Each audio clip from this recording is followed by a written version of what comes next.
And the other thing is, a healthy person, I think, is someone who has the capacity to see the symbolic reasons why things have occurred in their life the way they did and the way they are. And there's a lot I can say about that, but in a nutshell, I'd like to give an example, and that's that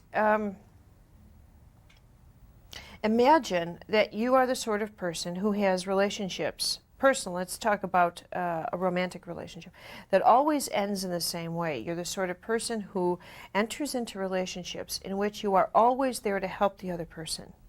And you're always there to do anything this other person wants out to. And this is how your dialogue goes. The other person comes home and says, oh, I've had such a horrible day, and you say, oh, let me help you. What can I do for you? You want to talk about it? Right? And let's say this person does this 6 out of 7 days a week, and you still don't change your way. And yet through the process, this person, I don't know, gets a little stronger, maybe not, but let's say he doesn't. If you notice how I assume it's a man, I make note of that, by the way. So anyway, the man gets a signal in his head or in his gut that it's time for him to get on with this pattern. And if this woman is not strong enough to say, God, you are boring me. Do you know what a bore you've become? Learn a different vocabulary. Shape up, but shape up or shut up. Right?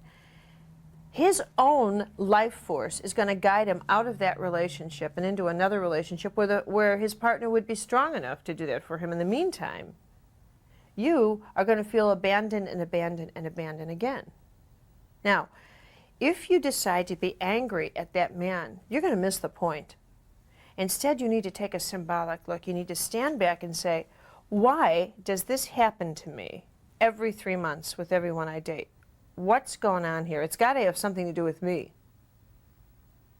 And at that point, you're finally realizing that if you remained angry at this person, you would be shooting the messenger and not getting the message.